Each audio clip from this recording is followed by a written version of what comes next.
All Souls Unitarian Universalist Church, building community, inspiring growth, creating change.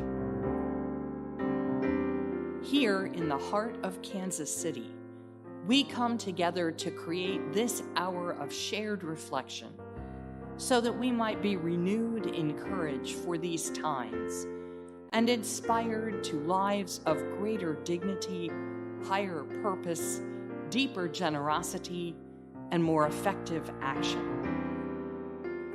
If you are new to Unitarian Universalism or to our congregation, we want to get to know you and share part of your journey.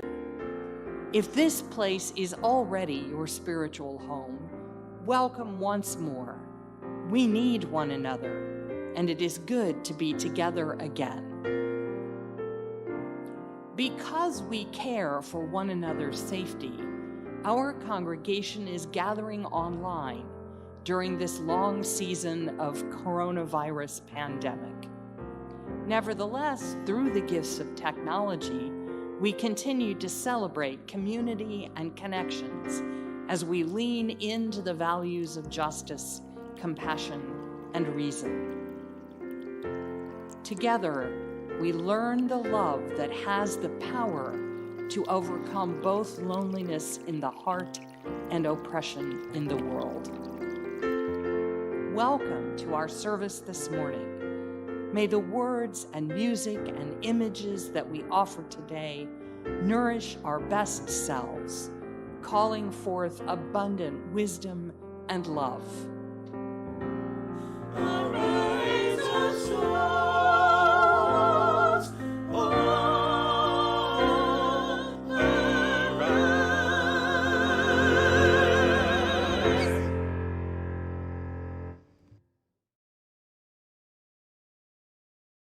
Good morning, and welcome to our virtual gathering.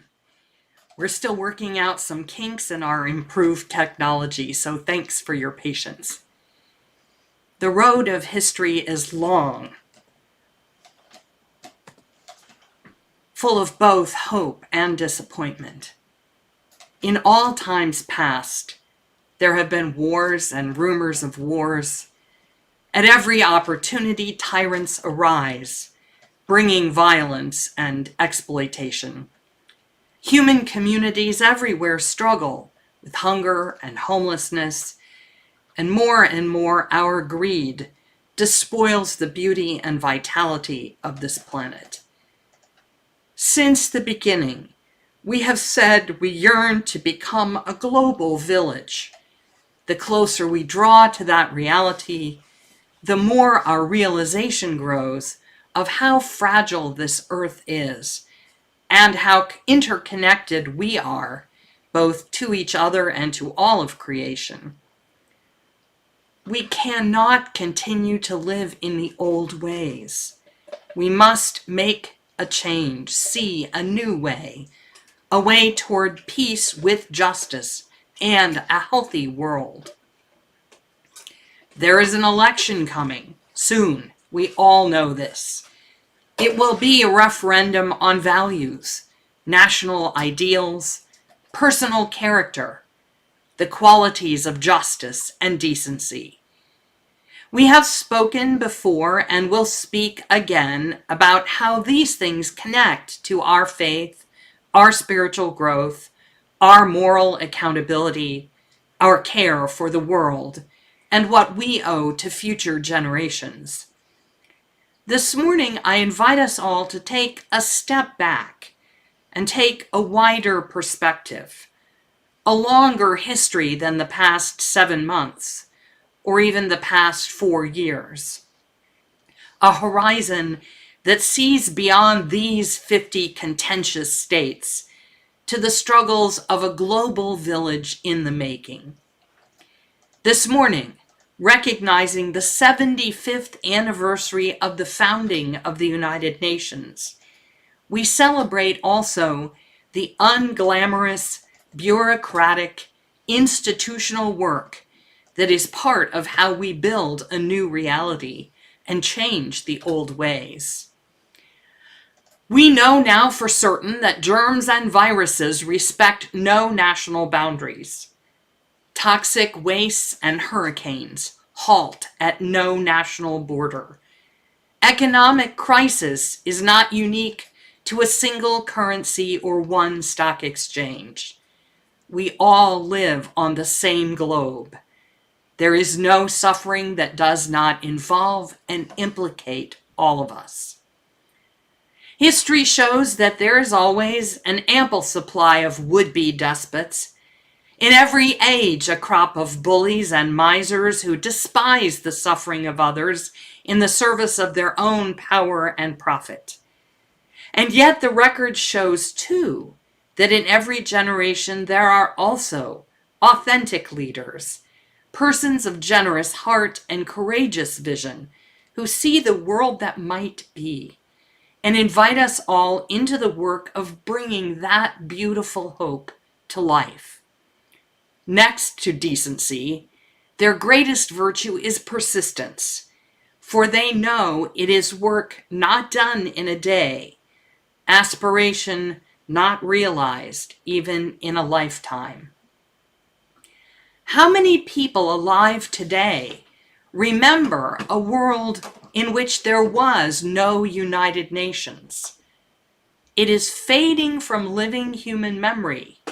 The centuries and millennia when no organization summoned the countries of the world to be accountable to the demands of peace, international well-being, justice, and mutuality in global affairs.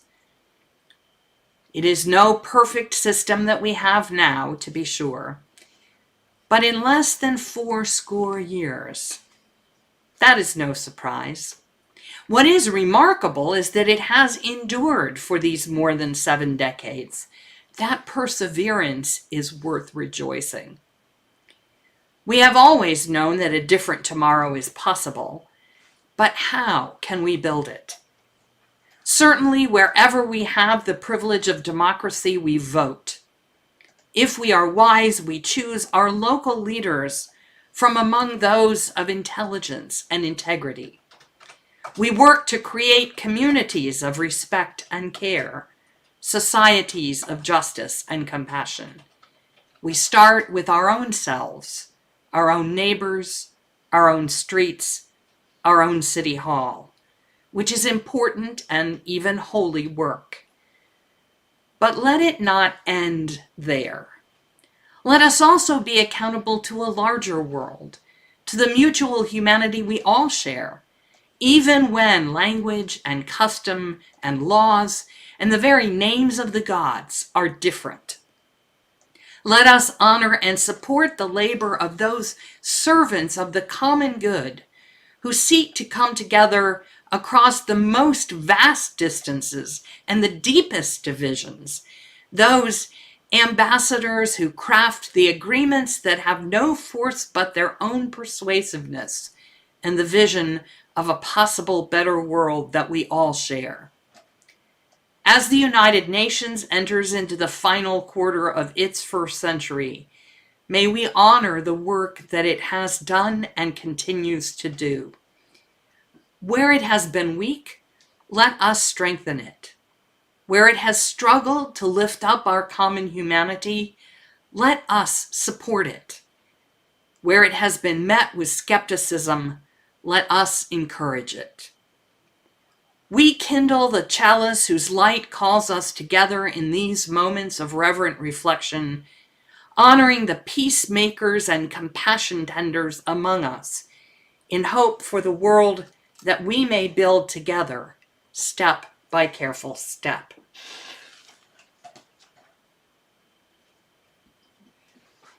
I invite you to tell us in the chat where else that flame is lit in our community today, and then we will continue with our opening hymn and words of covenant.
joy we claim the growing light, advancing thought and widening view. The larger freedom, clearer sight, which from the old unfold the new.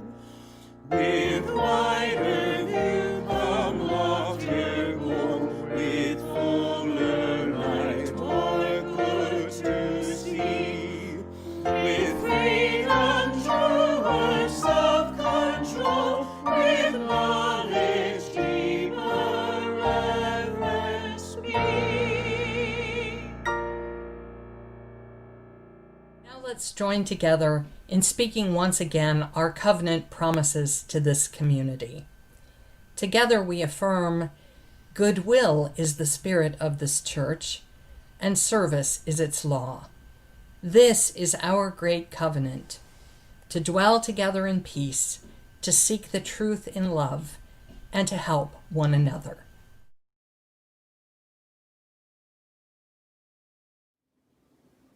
Good morning. Welcome to all of you children, youth, and adults who are joining us this morning.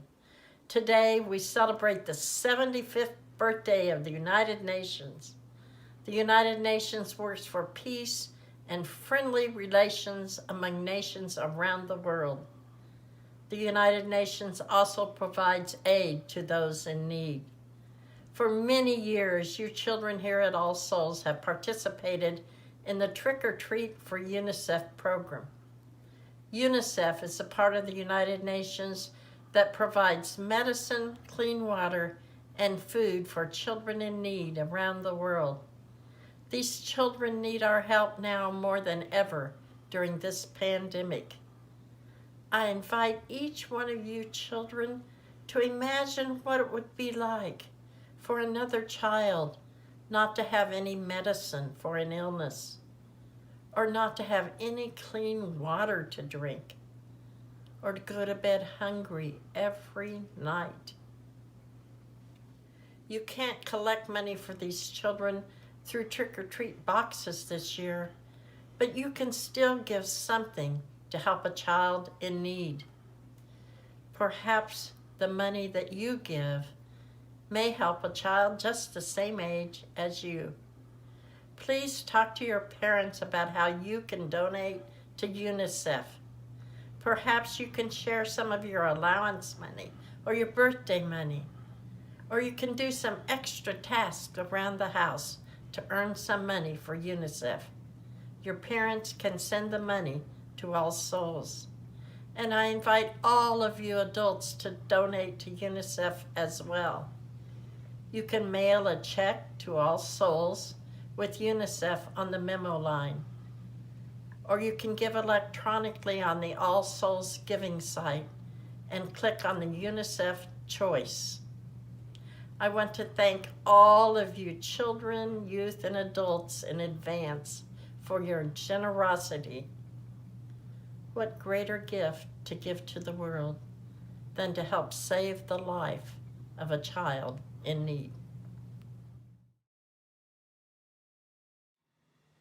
Yesterday was an important day in Kansas City and the world as well. October 24th is United Nations Day. And this year, 2020, marks the United Nations 75th anniversary. It is also a time of great disruption for the world, compounded by an unprecedented health crisis.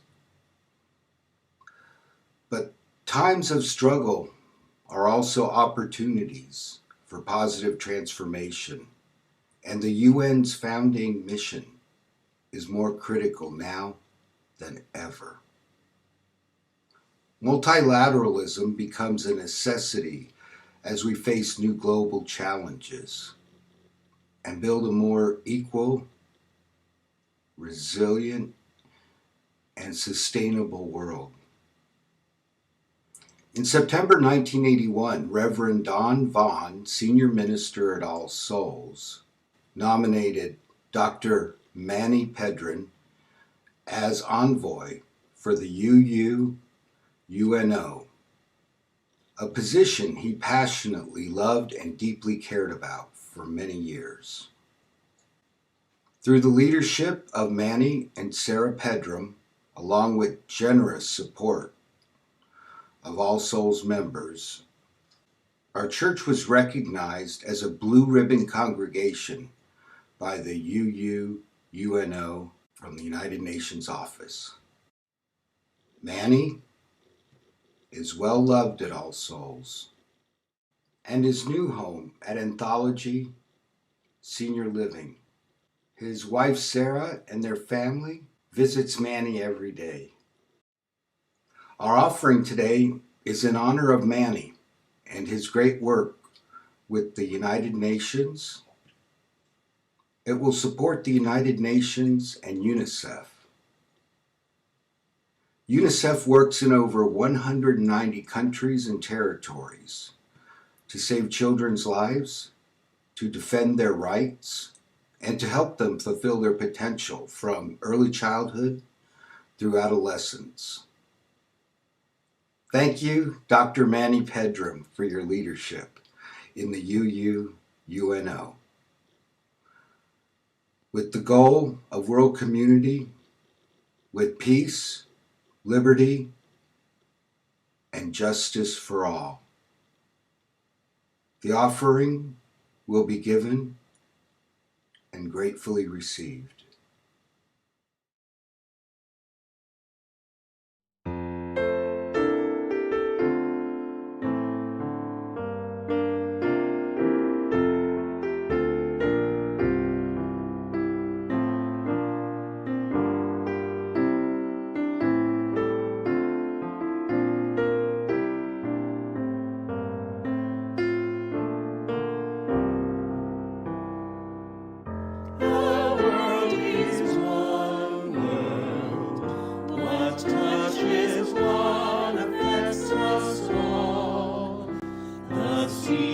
That wash us round about, the clouds that cover us, the rains that fall. Our world is one world, the thoughts we think affect us all, the way we build our attitudes with love or hate we make, a bridge or wall. Our world is one world, its ways of wealth affect us all, the way we spend, the way we share, who are the rich or poor, who stand or fall. Our world is one world, just like a ship that bears us all, where fear and greed make many holes, but where our hearts can hear a different call.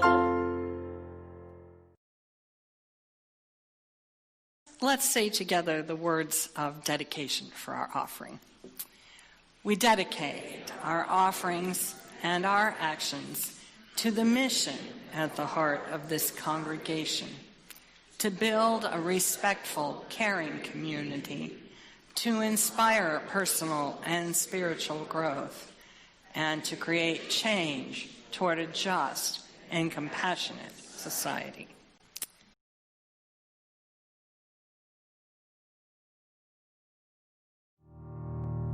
Our world is facing issues it has never seen before. The climate is changing rapidly. Major transformations in technology and the makeup of our population are underway. Inequality is growing, and we face risks from long-running conflicts and new forms of violence. Solutions to these issues will require cooperation across borders, sectors, and generations. On the 75th anniversary of the United Nations in 2020, people from all walks of life are coming together to discuss global challenges and solutions.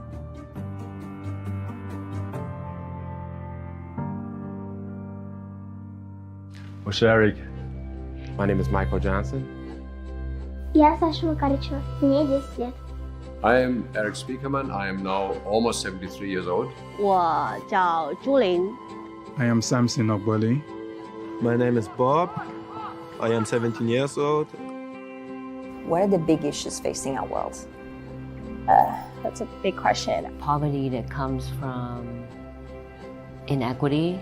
There's just a really huge divide right now in the world between the very rich and the very poor. Forced migration and displacement is a common thread everywhere. Et toi, qu'est-ce que tu penses que le monde actuel fait face? Peut-être le changement climatique. «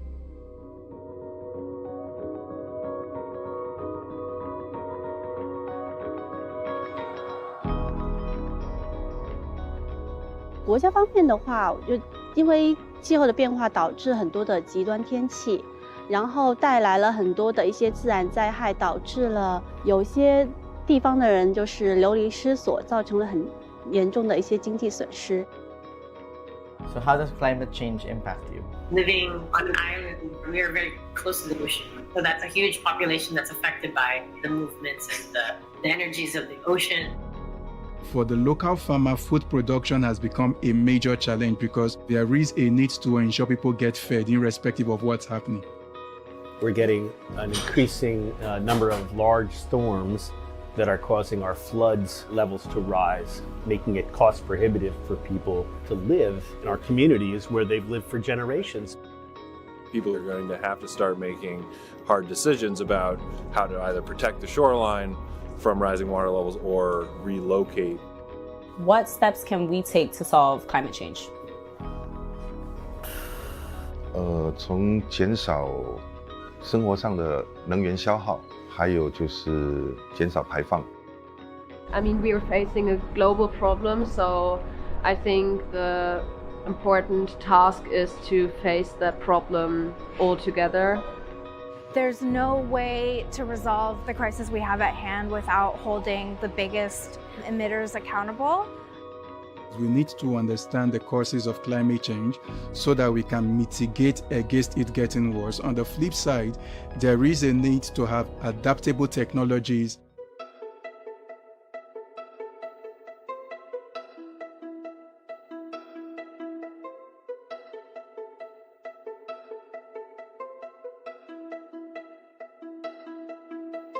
Tell me 3 things that technology has done for the world. Technology has done a lot. We're more connected, we're more able to access information.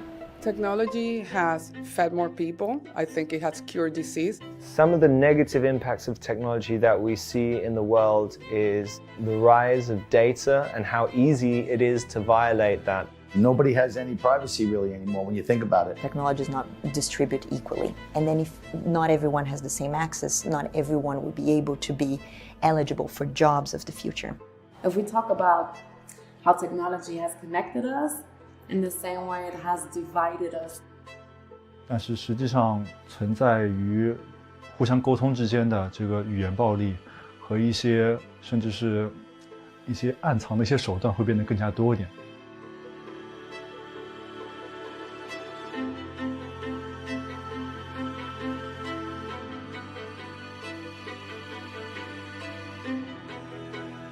Домашнее насилие я испытала в детстве. У меня папа выпивающий был, и мама часто плакала. Ну вот это вот я помню. И у меня это осталось до сих пор в памяти. Domestic violence it's a horrible thing, and there's different forms of domestic violence. Y creo que eso es el gran cambio de paradigma. Es darse cuenta que no tiene que ver con una clase social, que no tiene que ver con una cuestión racial, que no tiene que ver con una cuestión religiosa, sino que absorbe todas las capas de la sociedad.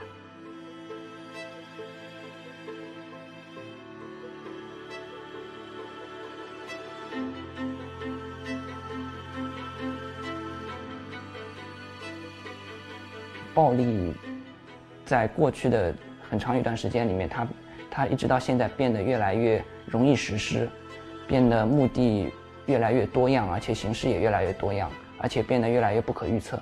I mean, so many killings, and That is kind of regular. I was born and raised here, and then I saw everything about the insurgency and terrorism. I saw it from the humble beginning until now that it has blown beyond proportions.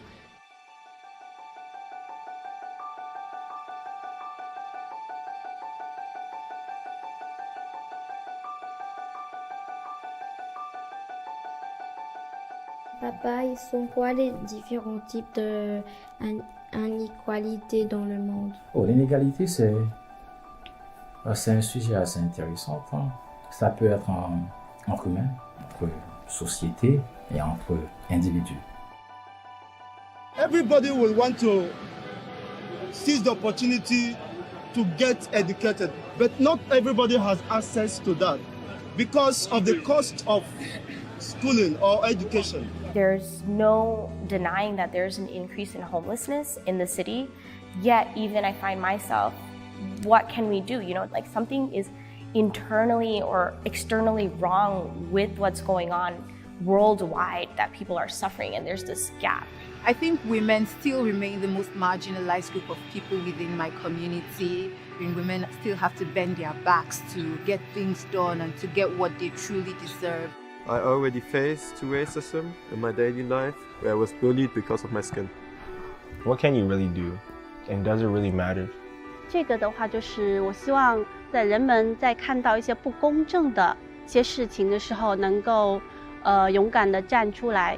My grandmother in Chicago, she fed the homeless for 20 years. Finding a way to be part of any sort of small incremental solution creates so much change.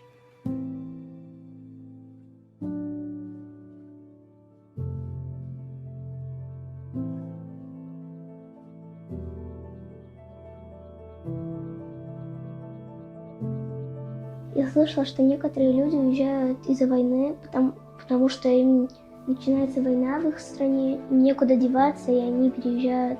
Refugees are not statistics, they are people. They did not become refugees by choice. Who knows what tomorrow holds? As much as we pray against violence, there could be a natural disaster tomorrow, and I also become a refugee.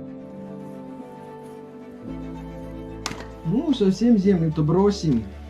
С деревень все поехали в города. Скотины не стало совсем в деревне. Растут только кладбища. Вот. Никто ничего не держит. La cause, la raison même pour cet déplacement, c'est on parle de misère, on parle de manque d'opportunités, on parle de manque de structure, on parle de corruption. Internal displacement is something that it's complicated because it can have so many different reasons why that happened. You have a very large portion of populations just running from violence and poverty, and they really don't have anywhere to go. You don't have a place to sleep. I will tell you to come and sleep in my place. We should give shelter. We should give refugee. You know, we should give food to them. Хороший, больше хорошего народа, чем плохого. 你希望在社群里看到为一个公正平等的社会做出怎样的努力？ I want to see real diversity of people in all industries. I would love to see the planet being protected. I mean, we really don't have anywhere to go. Я бы хотела, чтобы стали бороться с болезнями, которые нельзя вылечить, чтобы их можно было вылечить, чтобы появились новые технологии, которые будут помогать человеку. Why is global cooperation important? التعاون الدولي مهم إلنا كلنا ومهم كتير لتقدم الإنسان والإنسانية في مجال من الصحة للتعليم إلى القضاء على الفقر وخلق فرص عمل خاصة للشباب ومهم كتير كمان لتحقيق الأمن والسلام. The world remains a global village. What affects one part of the world invariably affects every other part of the world. And so it's talking to each other, you know, we open the door for different understanding, but also the understanding that we all are pretty much in the same plight and looking for the same answers. Countries from all over the world need to come together to essentially talk about the issues that really matter and be able to listen, empathize, as well as understand each other's problems. How do we shape our future together? Обсуждая. By talking. By listening. 与倾听 By listening.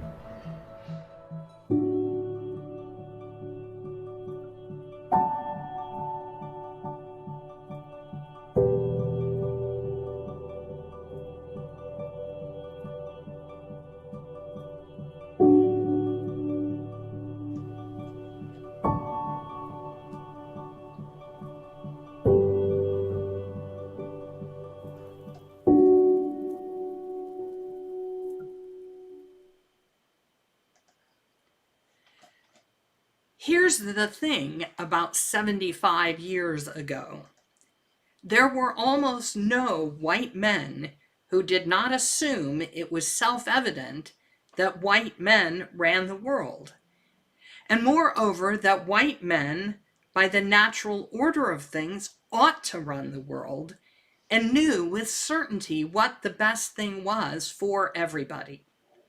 Women, children, people of color, queer people, heathens, anybody on the losing side of the Second World War, anybody in any way different, anybody who wasn't a straight, white, cis, financially secure, male, Western educated monotheist, wasn't really qualified to get this global village organized on a rational basis. Now, it's important to remember that any reasonably intelligent person can come up with a plausible plan for creating a peaceful and prosperous world as long as everyone else will do as they are told. The United Nations was no different. In the wake of a devastating war, it was kicked off with high-flown rhetorical intentions of preserving peace among world powers and alleviating the worst of the traditional hardships of humankind, like hunger, ignorance, and contagious diseases. And unspokenly premised on the notion that the governments of the victorious allies were obviously best suited to show everybody else how things should be done. It's not even that they were wrong necessarily. Both the Marshall Plan in Europe and the reconstruction of Japan were well-intentioned efforts to make well-being for the civilian populations of defeated nations, as well as a reintegration into the global community, happen as quickly as possible. And to a large extent, those efforts were successful. That is assuming, of course, that Western standards of political democracy and economic development are what you are measuring by. And that was the assumption that I grew up with, that the UN was an admirable organization, the purpose of which was to make the rest of the world as much like the America I experienced as possible. This was made more difficult, I was taught, by several factors.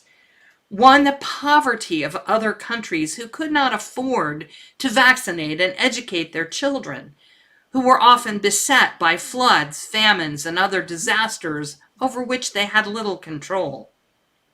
Even though their leaders might try to emulate the practices of so-called developed nations, they just didn't have the resources for it.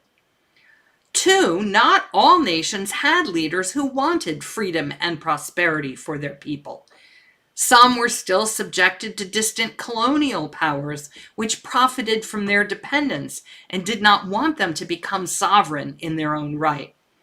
Some were controlled by corrupt and greedy dictators who hoarded all the wealth and subjugated the people by violence, while others were ruled by backward-thinking fanatics who encouraged the people to cling to primitive practices and ignorant traditions that prevented them from accessing the benefits of the modern world. The United Nations, as I was given to understand it during my growing up, was composed of infinitely patient, right-thinking people trying to persuade the tyrants and incompetents among the leaders of the Third World to accept help in the form of culture change and for the long-term benefit of their citizens. In the meantime, they did what they could to avert and manage the inevitable disasters that such nations did not have the capacity to handle adequately on their own. Various specialized agencies like UNICEF and UNESCO help to feed and immunize and educate the poorest children of the world, or to preserve art and other cultural treasures that ignorant people bent on progress might not value as they should. This was the mid-20th century version of the white man's burden, the perception that efficient, reasonable Western men could save the starving children and teach another culture to curate its history and art for the enjoyment of Western connoisseurs. Meanwhile, representatives of the world's competent modern regimes labored to persuade their own and each other's governments not to resort to military action and weapons of mass destruction in responding to their disputes and competitions, under the threat of ending life as we know it if they failed.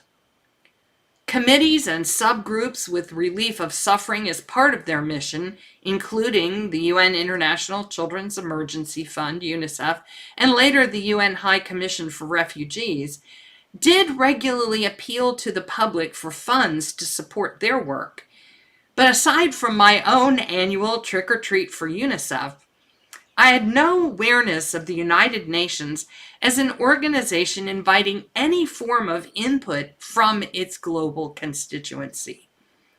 Many groups that wanted to have an ear and a voice in the ongoing work of the UN, including our own Unitarian Universalist Association, created non-governmental organizations, NGOs, to monitor what was going on there and offer their views. But your level of knowledge, interest, and commitment, not to mention funding, had to be quite high to maintain such a presence over time. Many things have changed over the 75 years since the UN inherited the mantle of its predecessor, the League of Nations. Perhaps no shift has been more profound than the growing sense that the time of colonialism is done, not just as a geopolitical form of government, but also as a cultural standard. The days of Western-educated men, preferably white, being deferred to and assumed to know what is best for everyone are just about over, and the voices of women, indigenous people, leaders of color, queer people, neurodiverse or physically disabled people, young people, are speaking out and demanding to be heard. These rising voices do not always make the same assumptions or start from the same premise about what is good for the earth and its people, as traditional Western culture has done. The great powers that rose to prominence through the Industrial Revolution, capitalism, and systems of colonial exploitation may have greater military capacity and more sophisticated weapons today than other nations and regions, but that no longer means that all the world's inhabitants necessarily want those so-called advantages for themselves, or want to participate in the systems that created them and are necessary to sustain them.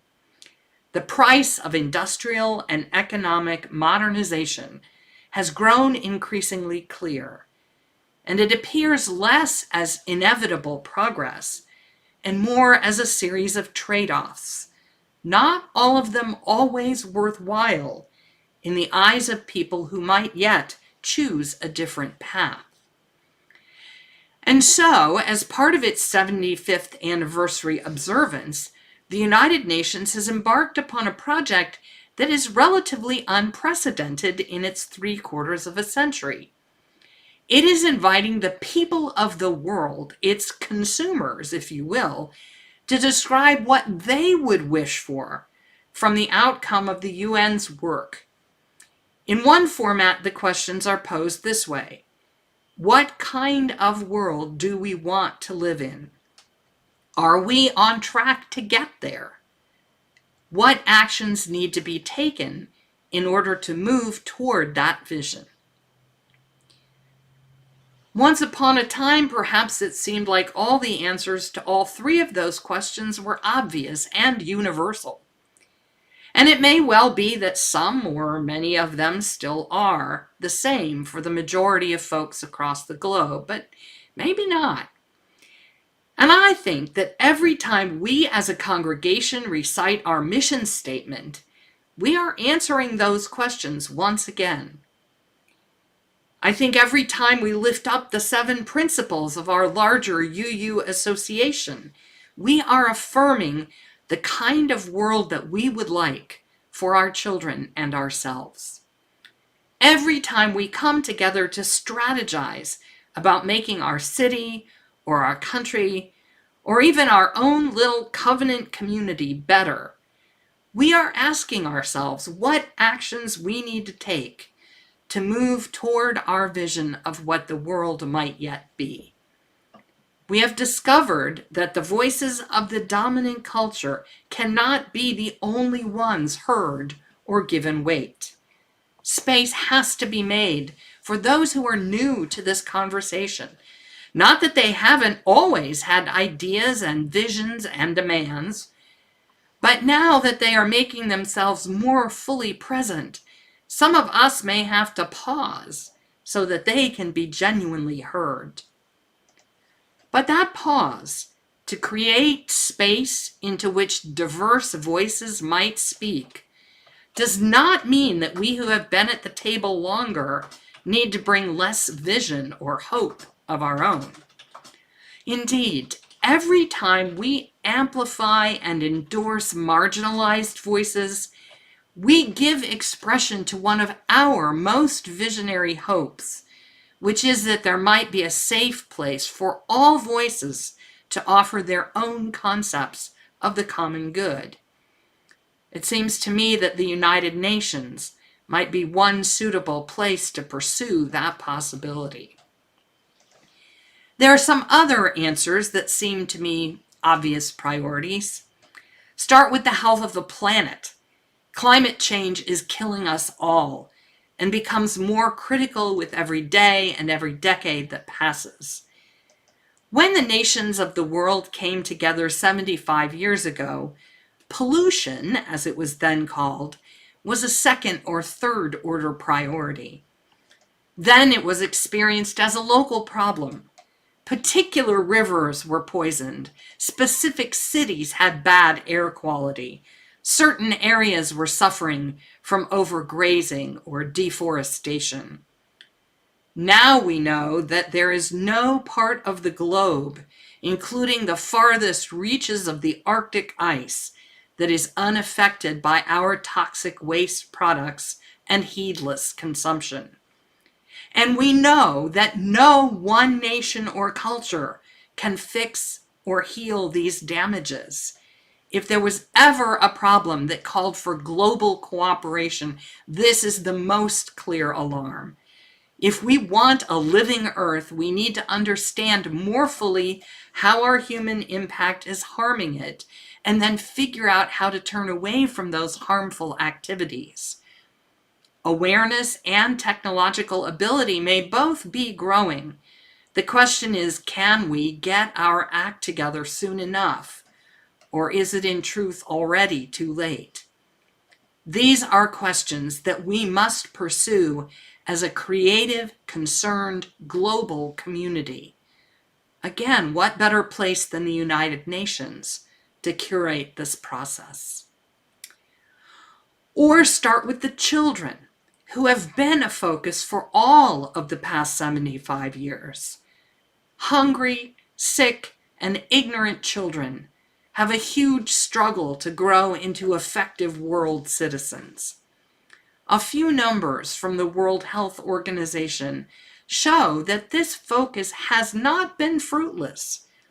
The average number of babies per woman of childbearing age was 5, worldwide average, in 1955, falling to 2.9 in 1995, and predicted to reach 2.3 in 2025. While only 3 countries were below the population replacement level of 2.1 babies in 1955, there will be 102 such countries by 2025. Average global life expectancy at birth in 1955 was 48 years. In 1995, it was 65 years. In 2025, it will reach 73 years, and no country will have a life expectancy of less than 50 years. There were about 10 million deaths of children under 5 in 1997, compared to 21 million in 1955. The under 5 mortality rates per 1,000 live births was 210 in 1955, 78 in 1995, and is projected to be 37 by 2025. By 2025, there will still be 5 million deaths among children under 5, most of them due to infectious diseases such as pneumonia and diarrhea. About 50% of these deaths are associated with malnutrition. At least 2 million deaths a year of under 5 children could be prevented by existing vaccines, and most of the other 3 million are preventable by other current means. Now, 5 million deaths of children under 5 is still 5 million tragedies, especially when we know most of them to be preventable. But the very fact that we have these numbers and know what needs to be done to reduce them even more is a source of hope, it seems to me. Similar statistics can be cited for increases in literacy and school attendance, with faster gains among girls, although they continue to lag somewhat behind boys of similar ages. I will spare you the exact numbers, but you can easily look them up. The point is that the well-being of children is something that the world has paid significant cooperative attention to over the whole course of the United Nations existence, and it shows in the progress that has been made. The last lingering percentages are always the most difficult to overcome, but having learned the most effective approaches accelerates the process. With a continued global focus, where might we be by the UN's centennial in 2045? Or start with economic equity as we are coming to understand it in the 21st century.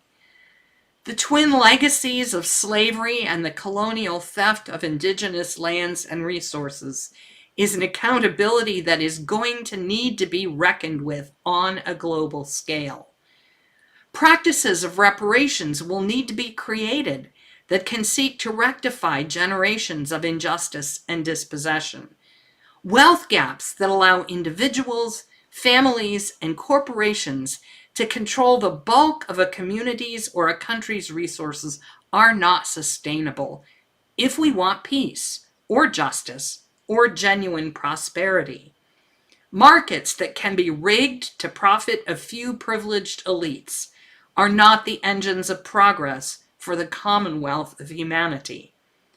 It seems to me unlikely that any individual government is going to be able to regulate the increasing power of international corporations.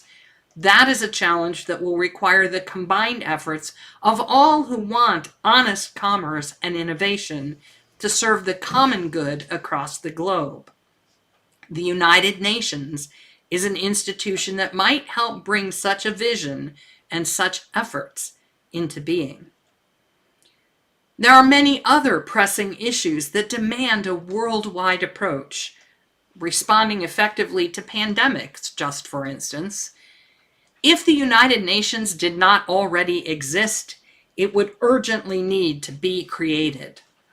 Since it does exist, it urgently needs our attention and ongoing support and accountability.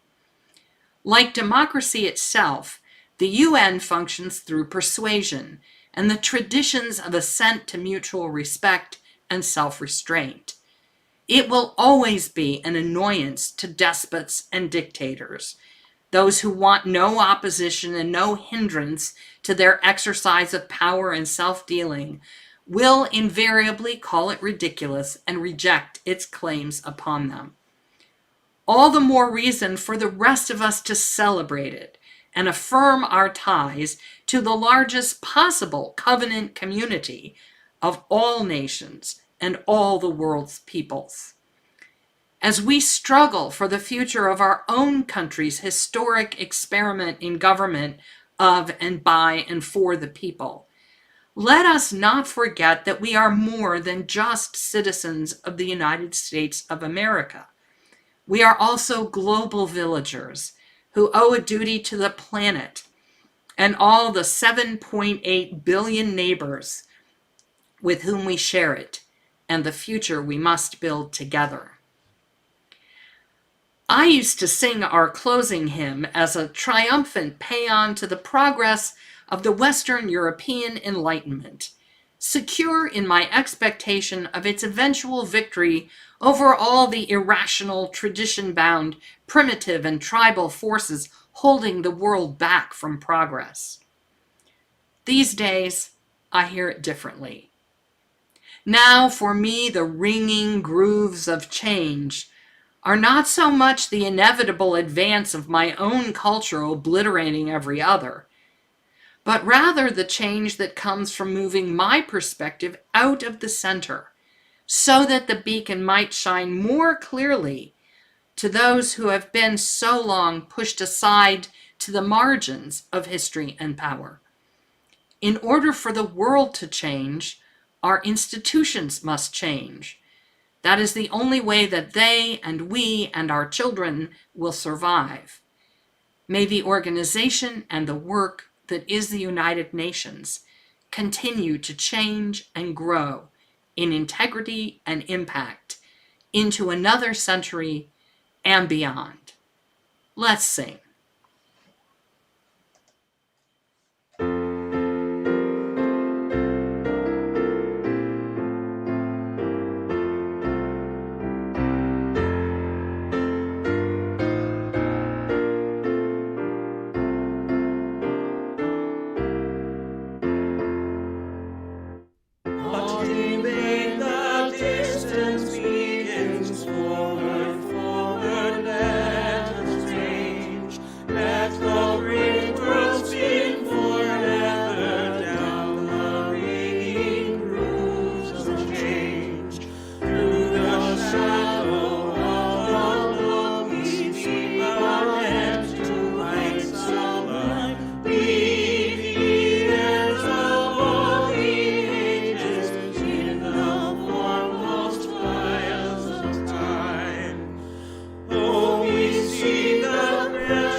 We extinguish these flames,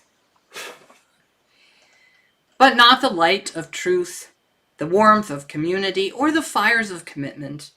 For all these we carry in our minds and hearts until the time shall come when we will be together once again. And we close with these words, adapted from the liturgy at Manchester College, Oxford, in the years just before the First World War. Creator God, that has made of one blood all nations to dwell on the face of the earth, deepen among us the spirit of understanding and goodwill. Take from the hearts of people and rulers all partial aims, unhallowed ambitions, jealousies, covetousness, and appeal to fears. Confirm the bonds of mutual trust and subdue the rivalries of power. Unite us in the things that make for harmony, in the fair exchanges of merchandise, the common pursuit of knowledge, the spread of liberty and self-government, until the reign of justice shall be securely established and peace prevail throughout the world. So be it.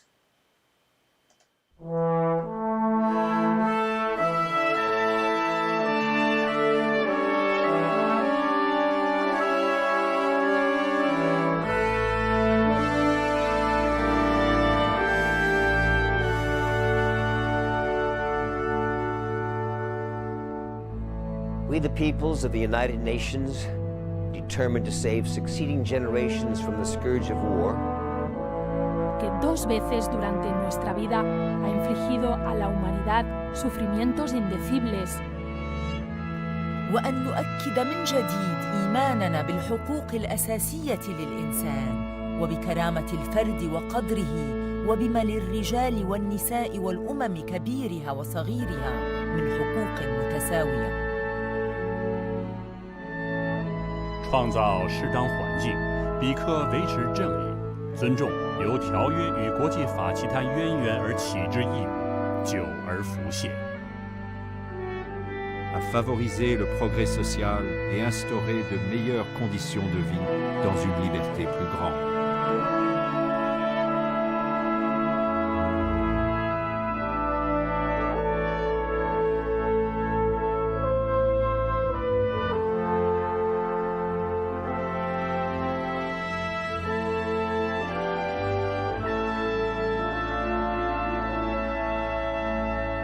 И в этих целях проявлять терпимость и жить вместе, в мире друг с другом, как добрые соседи. وأن نضم قوانا كي نحتفظ بالسلم والأمن الدولي. À accepter des principes et instituer des méthodes garantissant qu'il ne sera pas fait usage de la force des armes, sauf dans l'intérêt commun. 运用国际机构以促成全球人民经济及社会之进展。 Решили объединить наши усилия для достижения этих целей.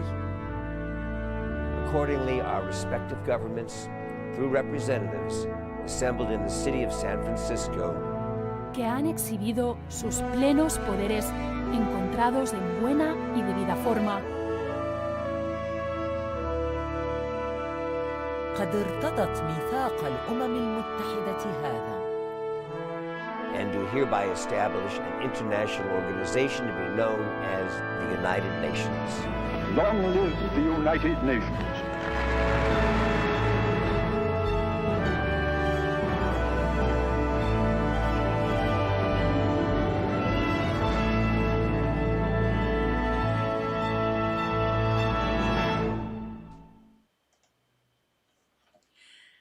Thank you again for sharing this hour of reflection with us. Now we invite you to participate in our informal conversation on Zoom by following the link on our website homepage. Don't forget to change your clocks next Sunday so that you can be with us for All Saints' Day as we honor the memory of the dead and the sorrow of the living, and prepare to go to the polls and await the outcome of this portentous election. Until then, please, everybody, take care, stay safe, and be well this week.